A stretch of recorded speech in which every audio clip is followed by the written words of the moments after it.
Hello friends, this is our third lecture on an essay of dramatic poesy by John Dryden. We have seen two. First one it was an introduction and second one it was an overview. And now today we will slowly enter into the essay and see what is in it. As you can see in the beginning, the people who are engaged in this wide dispute, that means their original plan was to discuss all aspects of poesy, say like lyric, then epic and pastoral and dramatic and so on. But it was Critus who said that we should limit it to dramatic poesy, because Dryden also said otherwise it will be vast. It will be, the subject of poesy is very vast, so you cannot do all justice to it. So just suggestion of the Critus suggestion that you must limit it to dramatic poesy, and Dryden willingly agreed it because he himself was a practitioner of drama and dramatic arts. So what happens is that in the beginning there is some exchange of pleasantries, and then Eugenides makes a remark that the great Greeks and Romans, you see, in most kinds of poesy we are equal to them, but in some we surpass. So the opening remark given by Eugenides. Say they are the great Romans and Greeks, but in most kinds of poesy, they are greater, but we have surpassed them because we are better than them. That's what he says. Then Lycidas says that who wrote the best plays before we knew what a play was. So who read? That means those are the people, the great Romans and the Greeks. They were the ones who wrote plays first before we knew what a play looked like. So that's what he said. And then he goes on to define a play. The definition of the play given by him is 4 parts. First part he says that a just and lively image of human nature. So definition of a play by Lycidas. He says it is a just and lively image of human nature. A just and lively image of human nature. So Aristotle had said that imitation of nature. Imitation, what is art? Art is imitation of nature. So he did not explicitly state that imitation of nature means imitation of human nature. But that was understood. Now Lycidas is making it explicit. And he says nature representing, what does represent? Passions and humors and the changes of fortune. Second is representing its passions and humors and the changes and it says that it's not just changes but representing passions and humors, right? Representing passions and humors and the changes of fortune to which it is subject, and the changes of fortune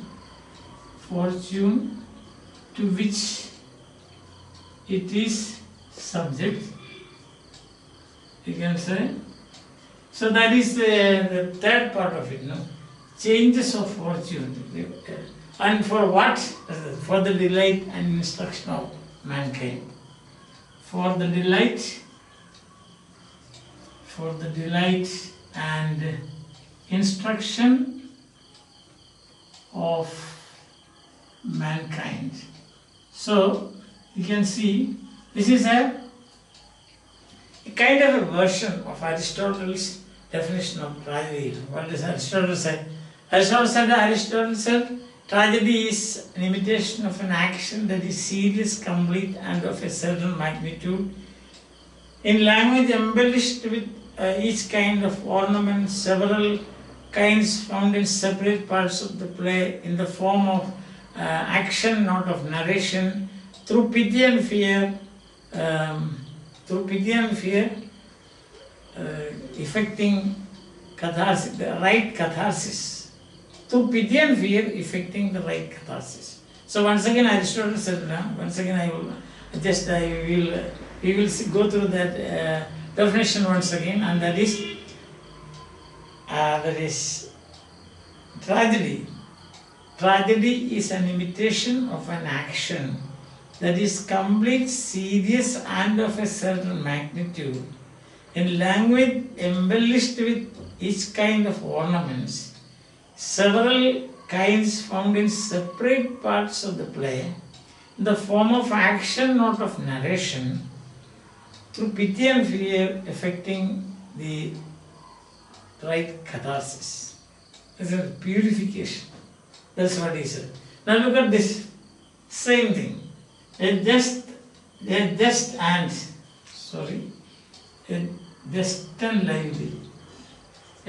and lively image of human nature, representing its passions and humors, and the changes of fortune to which it is subject, for the delight and instruction of mankind. The so-called instruction and delight of mankind directly borrowed from Horace, utile et dulce, that's what he said, instruction of. So it's a four-part definition. Numbering, of course, is mine for you to make it easy for you to remember.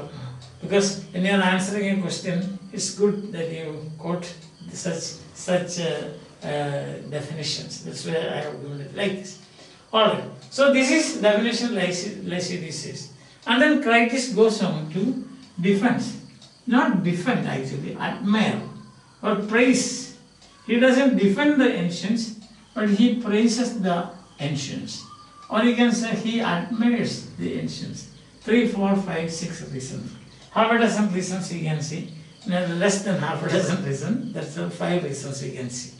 Now what are those 5 reasons? First one is this ancient, they gave us the very definition of the play. The very definition of the play was given to us by, and the foundations laid. Definitions of the play and the foundations laid by the ancients. That's what it says. Definition, point 1. Definition of the play and the foundations. And the foundations laid by them. Point number 1. That's what it says. There is the very definition of the foundation. And the models also. Foundations and models. And models given. And splendid period, you can see. He specifies a period. 2 persons he says. 1, Thespis. From Thespis to Aristophanes. Thespis is to be born, there is time he says. For drama to be born, to grow up and flourish to maturity. 3 stages of its growth. So from Thespis to Aristophanes, during that period, what you find is to be born. Who? Drama. Then grow and flourish. Flourish to maturity. That is. So they founded, they wrote many people, many writers, so to say. Thespis is the first, according to tradition, he is the first person who acted on the stage. The first human being who put on the role of an actor and stood on the stage is Thespis. Aristophanes, as you know, is a writer of comedies in Greek language. A writer of comedies in Greece, especially in Athens. So that is because all these writers were centered around Athens now. So that is the reason. So flourishing comedy flourished to maturity, tragedy and comedy. So the point 1, why Critus defends, you can call it, admires or praises or gives his appreciation of the ancients. The ancients, they defined it, they wrote, they gave us models, they laid the foundations. And he says, if you study from Thespis to Aristophanes, the growth, its birth and growth and flourishing to maturity, the whole thing in the fertile soil of the Hellenistic world. So we should praise them. Ancients, the Romans also. So that not only these people. For example, you think about Juvenal and you have Seneca, tragedy, and other such writers. So ancients doesn't mean just the Greeks alone, but Greeks and Romans. Understand? The second reason, I hope that is clear to you. The second reason is that there is the classical world provided a very friendly climate for the growth and development of drama. Second is the friendly climate for the growth and the development of drama. Climate means there were ordained judges. There was what we call, in the essay it is written, a war, theatre of war. Theatre of war. Theatre of wars, that is it. Theatre of war. That is healthy competition between writers. And their judges were ordained, professional judges. They would go and they will watch the play and they will study this and then they will judge it, and the best plays were given awards and recognition. So you can see now, so how the Hellenistic world was interested in the growth of the drama. So climate, you can see. War of theatres or theatre of war here means nothing but that healthy competition. You can see Sophocles, Euripides, Aeschylus, then Aristophanes, then Seneca. So there were such great writers, and they would be presenting their plays, and there will be ordained judges. They will go and watch these plays, they will judge them, and the best of them will be given awards. So that's what's called a healthy competition always. And another point that he says about the friendly climate is emulation. Emulation. And in the essay it is written, emulation is the spur of wit. Is the spur of wit. That's the thing. So if somebody imitates that, you write, and there will be people to follow you. There will be followers, so to say. As you can see now, when you upload lessons in YouTube, people will ask, what about the following? That means, what does that mean? Emulation. Emulation means copying is one thing, then another is following you, then imitating you. So that means, or speaking about you, that is emulation means. See, Longinus says the emulation. That is one of the parameters to judge whether the work of art is sublime or not. Whether somebody is imitating you, whether somebody speaks about you in a constructive way, that is emulation. Now, in the case, I tell you, in ordinary day-to-day life, I can give you an example. Suppose there are a few speakers, and the first speaker speaks and sits, then the second speaker starts speaking. If he refers back to the first speaker, say, as according to what he said, that means he is emulating. That shows it's a sublime speech or a class 1 speech. If the other speaker, they don't care about it, they don't even mention that, that means it is a third-rate speech. Understand that? So emulation is the spur of wit. And when you take up that is T.S. Eliot's traditional and individual talent, this is the point. When he said that, he puts it in a different words. That's all. That he says the past directs the present, and the present alters the past. Same thing. Emulation. The past direct the present. The present writers should emulate the past. Then what will they do? They will excel in their work, that the past will be altered. The canon, the established canon will change by itself. That is by emulation. Very, very important point. That is, what happens, you can see Shakespeare. Shakespeare was emulated in his comedies and tragedies. So that's why he says he is not of an age, but for all time. Because even now you can emulate him, or imitate him, or follow him, or copy him, or say great things about him. Understand? So that is very important point. So in this case, second point is friendly climate. What do you mean by friendly climate? First, ordained judges giving awards. Secondly, there were people to emulate these great writers. Understand? So the first point is definition, foundation of the play, etc., etc. And then we have got the friendly climate. Third, he says that they were faithful imitators of nature. Faithful imitators of nature. But on the other hand, they are faithful and they meticulous observers of nature. They were wise and meticulous observers. Faithful imitators of nature and wise and meticulous observers of nature. That they gave us the right image, the perfect resemblance of her that they could give. Why? Because they were faithful imitators and wise observers of nature. Therefore, they gave us a perfect image, a perfect resemblance of nature. And then immediately Critics says that as far as we are concerned, we ill represent her. We get a tone and a wrong representation of nature in our place. So already there is a comparison between the ancients and the moderns. Understand?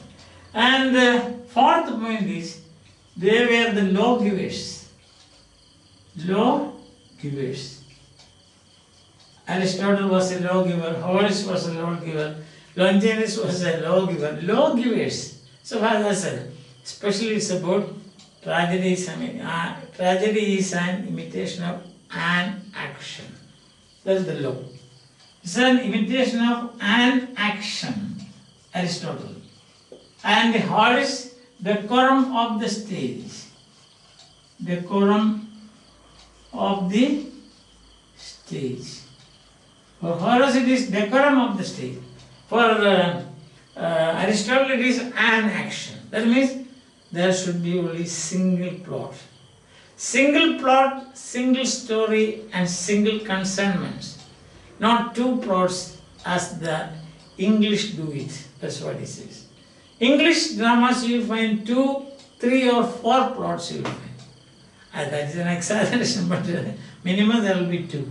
You have got 2 plots. So what happens is, the attention is, what happens to attention is, it is distracted. The attention, the main storyline is disrupted. And we wander here and there. Plus, too many characters on the stage. The characters themselves don't know each other. It is a kind of crowd. So against this, what we have found is that the French have taken the other extreme. Although Aristotle had said only about imitation of an action, that is about a single plot or a single story, the French, they have from there derived 2 more unities, that is unity of action plus unity of time and unity of place. Unity of time and place never have been said by Aristotle or even Horace. Horace and Aristotle, Horace speaks about decorum, but they managed to derive these 2. That I think probably it is one of the reasons why the French stage, that is represented by Corneille and also Molière, is because they wanted to be scrupulous followers of Aristotle. They wanted to be, they considered Aristotle and Horace as their lawgivers.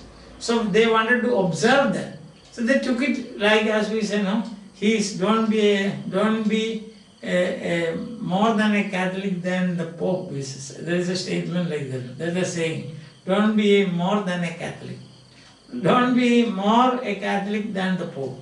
So that means the Pope, at least you can be, Pope is the paragon or the perfect model of Christianity. If you surpass him, what will be the case? It's something like this. The perfect model has been given by Aristotle, but they wanted to be more Aristotelian than Aristotle himself. So therefore what happened, the French people said, no, unity of action also involves, or it implies what? Unity of place and unity of time. So time they fixed it 24 hours or 12 hours, see? And they ridiculed Shakespeare's history play, saying that 30 years, 40 years of the happenings and events, he is putting there in a capsule, say 2.5 hours or so. And then he says length, about the length, say the English, they represent all those things, all tumultuous actions and duels and fighting and suicide and killing and everything on the stage. But according to you, then in that case what happens is you cannot keep to the time. So what the French advocate is that there should be narration, should relate things.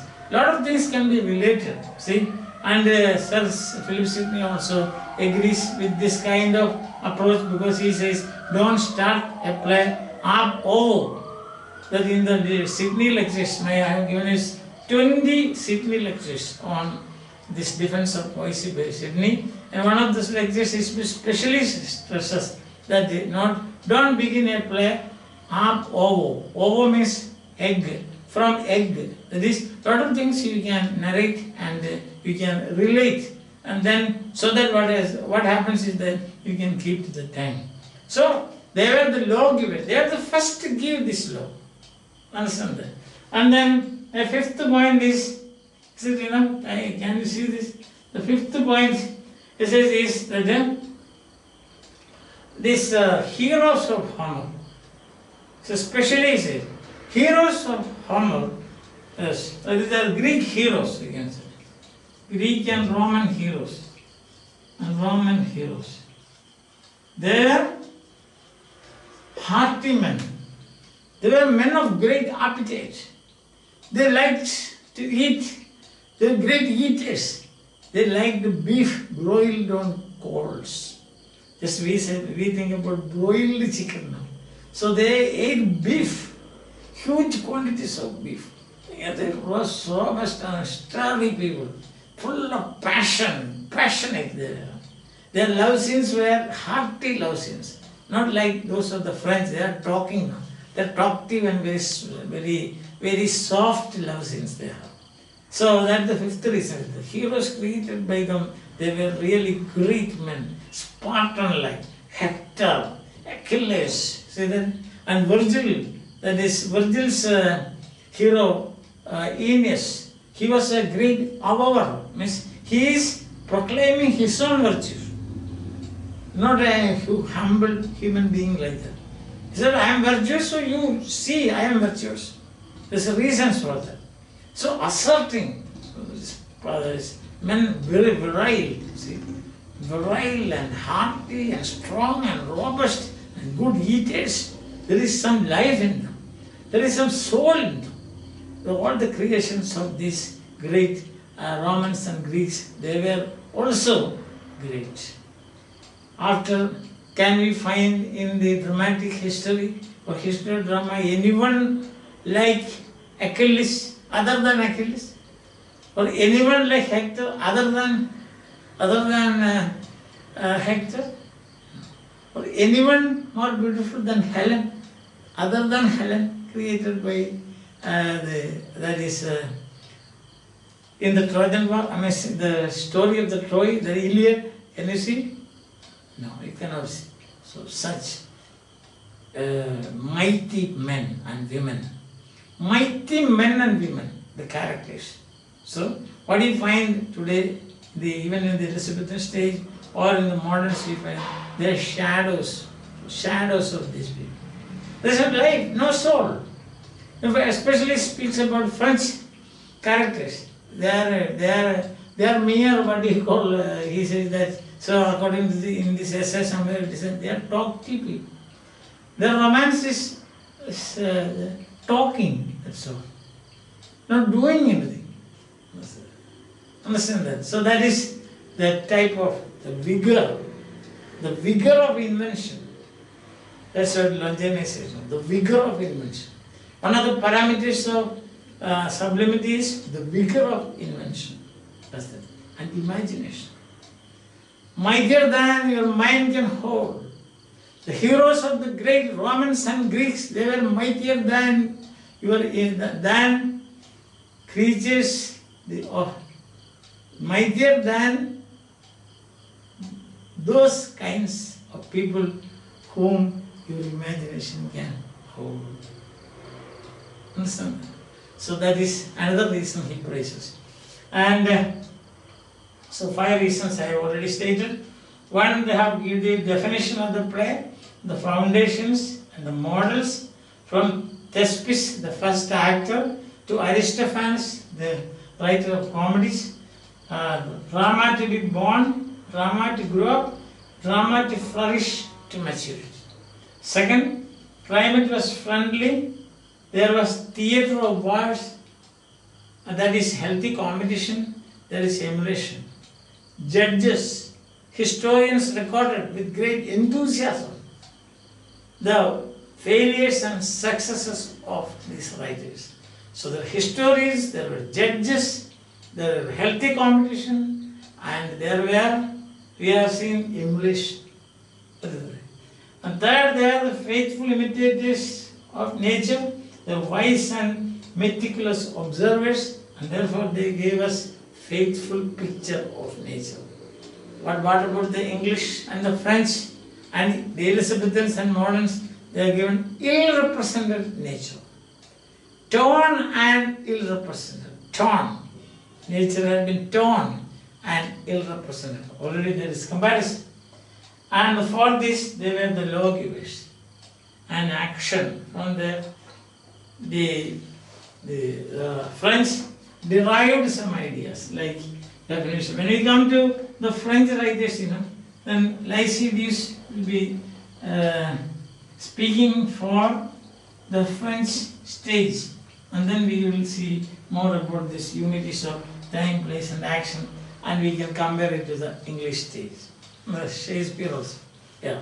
Then the last point is speaking about Father Ben. Father Ben, that is Ben Jonson. Father Ben, that is Ben Jonson. His place, he says, the imitations of Greek and Roman writers. He imitated a good number of them. Seneca, Virgil, then Aristophanes, Juvenal, Sophocles, Euripides, Aeschylus, Lycophron, a tragic poet, Lycophron. So such people he imitated. He imitated why? Because there is something to imitate them. So that proclaims the greatness of the ancients. That is the thing. Emulation is the spur of wit. Understand that? So what happens is, in the essay, Dryden says, or in the words of Critus, Father Ben was a great plagiarist. Plagiarism is copying. Plagiarist. He was a plagiary, open plagiary. And plus, he was shining by putting on the clothes and colors of the ancients. He was shining in the firmament of dramatic poesy by putting on the colors and the clothes of ancients, both Romans and Greeks. So what does that mean? It means emulation is the spur of wit. Father Ben imitated them. Father Ben copied them. Father Ben became a plagiarist. Father Ben became an open plagiary. Same thing. Different way I have presented it in a different way. In a way, because they were great. That's the reason. So from these 6 points, I have given you 6 points. From this we can understand that the ancients were really great writers and great givers of models and definitions and so on. So in short, half a dozen points. Critis, the argument of Critis defending the ancients can be summed up in 6 points. One, that is definition. They gave definition and models, plus models. Isn't it? And secondly, they gave what did I say that is? That is, they gave friendly climate. Yes. Friendly climate. Third, the faithful imitators of nature. Faithful imitators. Fourth, they were lawgivers. Lawgivers. And fifth, that is unity of action and so on. Fifth, they were lawgivers. Fifth, that is Homer's heroes. Their heroes were real men with flesh and blood. And sixth, Father Ben. Father Ben, their colors and clothes. Understand? So these are the 6 reasons why Critis praises. You can say praises, any word of the praises, or defends, or admires, or what else you have to say? Support. The support will be a too weak word. I hope you understand. Now this is their lecture. First one, the introduction, you must go through that. Second one, the overview, you must go through that also, because there I have explained, they have given you the identities of these people. Critis, Lycidius, Eugenius and Neander. Now this is the first speaker. The first speaker, after exchanging some pleasantries, they gives solid half a dozen reasons in praise of the ancients, and so till we see again what Lycidius has to say, we will say goodbye for the time being. Have a nice time, enjoy, take it easy.